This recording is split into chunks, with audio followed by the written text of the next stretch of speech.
নমস্কার।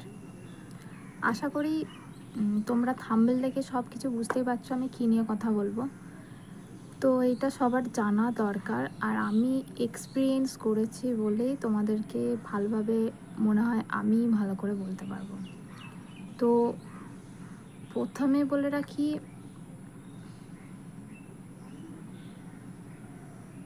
এত গভীরভাবে বোঝার কিছু নেই। কারণ হচ্ছে যে সবার যে হবে, সবার যে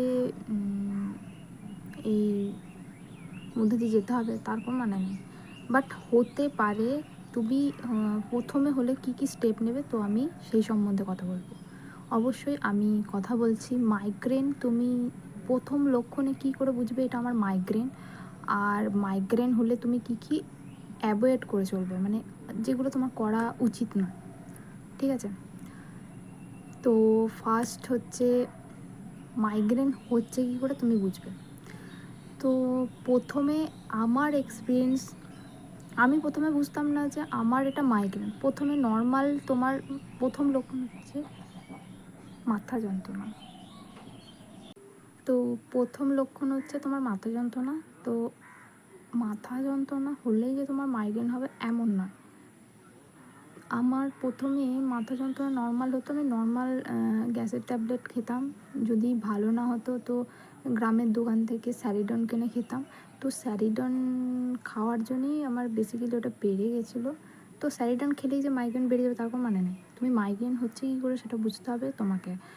তো প্রথমে তোমাকে লক্ষ্য করতে হবে কেমন কেমন টাইমে তোমার হচ্ছে, মানে রোদে বেরোলে হচ্ছে না, নর্মালি হুটহাট হয়ে যাচ্ছে, বা রোদে না বেরোলেও হয়ে যাচ্ছে মাথা যন্ত্রণা, বা ওভার স্ট্রেস নিলে বা বেশি চিন্তা ফিন্তা করলে মাথা যন্ত্রণাটা বাড়ছে, সেটা তোমাকে লক্ষ্য করতে হবে। তো মাইগ্রেন হওয়ার প্রথম লক্ষণ হচ্ছে যে তোমার সাইড, মানে এক সাইড, মানে এই তোমার এক সাইডে যন্ত্রণা হচ্ছে, বা এই এক সাইডে তোমার যন্ত্রণা হবে, বা কখনো মাথা জুড়েও যন্ত্রণা হতে পারে, বা ঘাড় থেকে যন্ত্রণাটা হয়ে এইখানে উঠবে। মানে মেনলি হচ্ছে যে যন্ত্রণাটা যখন হবে মানে আস্তে আস্তে হবে, আস্তে আস্তে তুমি অ্যাভয়েড করতে থাকবে। মানে একটু একটু যন্ত্রণা হচ্ছে কোনো ব্যাপার না। তো আমি প্রথম ক্যামেরাটা কোন দিকে দেখতে হবে বুঝতে পারছি না, তো একটু তোমরা কনসিডার করে নাও। যাই হোক, তো আমার প্রথমে কেমন যন্ত্রণা হতো, ফার্স্ট হচ্ছে যন্ত্রণাটা এমন হতো যে একদিকে যন্ত্রণা হচ্ছে, যন্ত্রণাটা আস্তে আস্তে আস্তে আস্তে আস্তে বাড়ছে। বাড়লে কি হবে, আমার বমিটিং স্টার্ট হয়ে যেত। বমিটিং মানে বমি স্টার্ট হয়ে গেলে সেটা বন্ধ হওয়া খুব চাপের ব্যাপার। মানে আমার বমি বন্ধই হতো না। এখনও অনেকটা কমেছে ব্যাপারটা, না আগে একটু বেশি হতো। তো তোমরা দেখবে মেন ব্যাপার মাথা যন্ত্রণার সাথে বমি হচ্ছে কিনা, বা বমি বমি ভাব দেখাচ্ছে কিনা, এইটা হচ্ছে মাইগ্রেনের মানে লক্ষণ। আর মাইগ্রেনের লক্ষণ তো এটা বটে, মেডিসিন তার জন্য ডাক্তার দেখিয়ে তোমরা খাবে। আর আমি বলবো যে মাইগ্রেন কী কী লক্ষণ হলে মানে কী কী তুমি খাওয়া অ্যাভয়েড করবে। খাওয়া অ্যাভয়েড করবে তুমি হচ্ছে যে বাদাম, আমাকে যেগুলো বলেছিলাম তোমাদের বলছি, বাদাম খাওয়া অ্যাভয়েড করবে, বা চীনাবাদাম, মানে বাদাম বলতে সব বাদাম নয়, চীনাবাদাম, তারপরে তোমার হচ্ছে যে soya sauce, cold drinks, cocoa cold drinks, coffee, ঠিক আছে? অনেকজনের ক্ষেত্রে অনেক ডাক্তারে বলে যে মাইগ্রেন হলে তুমি একটু ব্ল্যাক কফি খাও, তার ক্ষেত্রে তোমার মানে কমে যাবে। কিন্তু অ্যাকিউট মাইগ্রেন যাদের একটু বেশি বেশি এরকম মাথা যন্ত্রণায় আর বমি বন্ধ হয় না, তাদের ক্ষেত্রে কিন্তু কফিটা একদম চলবে না। আমি আমার ক্ষেত্রে নিই নাই, তোমাদেরকেও বারণ করবো। কারণ হচ্ছে যে আমি একটা টাইম রাত জেগে পড়াশোনা যখন করতাম, হ্যাঁ এইটা একটা কারণ যে তুমি যদি রাত্রিবেলায় প্রপার যদি ঘুম না নাও তাহলে তোমার মাথা যন্ত্রণা হবে। কারণ তুমি বডিকে মিনিমাম 5 থেকে 6 ঘন্টা তোমাকে রেস্ট দিতে হবে, বডিকে তোমার ঘুম দিতে হবে। এবার ঘুম যদি তুমি ঠিকঠাক না নাও, বেশি যদি ফোন ঘাটো, মানে এখন তো 5G হয়ে গেছে ফোনগুলো, ফোনের রেডিয়েশনের জন্য মাথাতে আমাদের স্ট্রেস পড়ে। তো সেই ক্ষেত্রে ফোনটাকে একটু সাইডে নিয়ে রাখবে, ঠিক আছে? আর আমি এটা বলবো যে কফি, কোল্ড ড্রিঙ্কস, আর চীনাবাদাম, তারপরে বাইরের খাবার একটু অ্যাভয়েড করবে, মানে যেসব তেলে ভাজা এগুলো অ্যাভয়েড করবে। এইগুলো হচ্ছে মানে আমার ক্ষেত্রে খেতে বারণ করেছিল। আর কি করবে না, রাত জাগবে না। আর আমার ক্ষেত্রে যেরকম আমি চুল ভেজালে চুলটা যদি ভিজে থাকে তাহলেও আমার মাথা যন্ত্রণা শুরু হয়ে যায়। আর রোদে যাদের হচ্ছে যে এরকম হয় যে রোদে বেরোলেই মাথা যন্ত্রণা হয়ে যাচ্ছে, তো চেষ্টা করবে রোদে যখন বেরোবে ছাতা বা কিছু নিয়ে বেরোতে।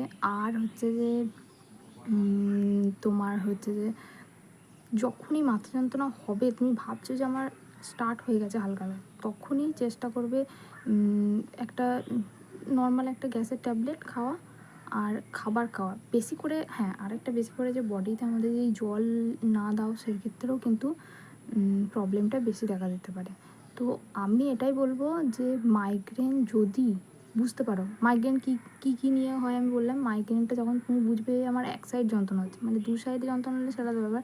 আর যদি তোমার এইগুলো যন্ত্রণা হচ্ছে মানে শুধুমাত্র চোখের দিকটা, তাহলে তুমি আমার ফার্স্ট অফ অল আমি এটা বলবো নর্মাল একটা মেডিসিন ডাক্তার দেখাবে। সেখান থেকে যদি প্রেফার করবে চোখের ডাক্তার দেখাতে, চোখে যদি কিছু প্রবলেম হয় বা তোমার সাইনাসের প্রবলেম হয়, সেক্ষেত্রে কিন্তু মাইগ্রেন আর সাইনাসের প্রবলেম কিন্তু একই রকম দেখা যায়। যাদের সাইনাস নেই ডাক্তারে যখন বলে সেই ক্ষেত্রে তোমার হচ্ছে মাইগ্রেন। ওটা আমার যেরকম চোখ সব কিছু ভালো ছিল, মানে চোখ দেখানোর পরে চোখ ভালো, মেডিসিন ডাক্তার দেখায় আমার কোনো প্রবলেম ছিল না, সেক্ষেত্রে আমার এটা মাইগ্রেন ছিল। তো বেসিক্যালি লক্ষণ তুমি রাখবে যে এক সাইডেই যন্ত্রণাটা হচ্ছে কি না, তার সাথে বমি হচ্ছে কি না, এইটা হচ্ছে মাইগ্রেনের মেন লক্ষণ। আর তুমি এটা হলেই যে ডাক্তার দেখাবে এটা নয়, তুমি নর্মালি ঘরোয়াভাবে যেদিনকে এটা হচ্ছে তার পরের দিন থেকে স্টার্ট করবে আমি রুটিন মাফিক খাবারটা খেতে।